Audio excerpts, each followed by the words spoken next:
detoxify your mind and body. Be the change you want to see. Small steps towards living better. Small steps to where I want to be. Yeah, honestly, it doesn't tempt me. You know, I grew up, I was a big meat guy up until, you know, the last 4 years. And now I have no desire for it, even if I'm sitting right next to it.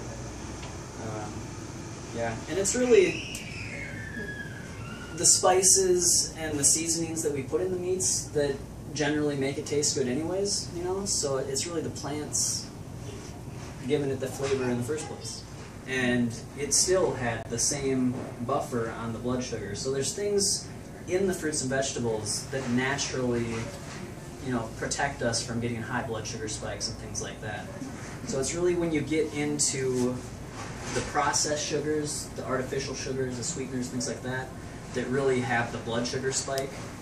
And I just listened to a video talking about how meat consumption is actually has a higher correlation to type 2 diabetes than fruits or vegetables or anything like that.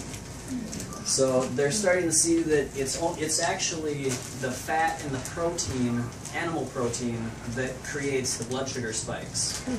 Because when you have sugar in your bloodstream with fat, the fat actually coats the cells and prevents the sugar from getting into the cells from the bloodstream as fast as it should. So that's actually that's causing the high blood sugar, is the fat preventing that sugar from getting into the cells.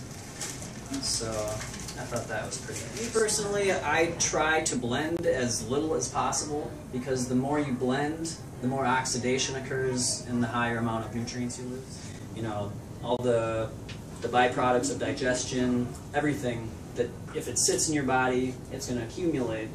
And the colon is the hub of the body. The entire GI tract is the hub of the body. Everything stems from that, and everything is affected by the health of our colon. So if we have, you know, an unbalanced amount of good and bad bacteria, if there's too much bad bacteria in the colon, then we're going to start to see issues from headaches to fatigue, sleep issues, really, you name it, it can definitely have a correlation with the colon. So that was, I mean, the colon was what I was like focusing on when I first got into this, because I found it so interesting that has such a big impact on everything else, you know, like headaches. Who would think that the colon affected your headaches? But yeah, so did a lot of research and studying into that, and a lot of cleanses, and I can definitely tell a difference now that I have regular bowel movements compared to back then. It's definitely something that more people should be aware of, is colon health and things like that. Getting enough fiber is really the first step in having a good colon condition. You know, so many people, especially in America, are eating meat 3 times a day, and meat has absolutely 0 fiber, and we have to have the fiber to get things moving. Not to mention the water content. You know, there's no water content in meat, or you know, a lot of the cooked foods that we eat, because we cook the water out of them. And we have to have water in order to remain constant with our bowel movements, and really with everything. With digestion, digestion cannot happen properly without the proper water balance in our bodies.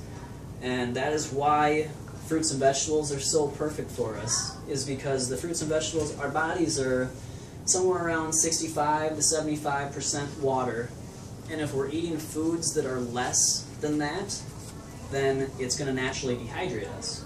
So in order for digestion to occur, the body is going to have to take water from other parts of the body and pull it to the colon, so that in the small intestine, in order to digest it. So, you know, a cucumber, that's like a lot of water in there.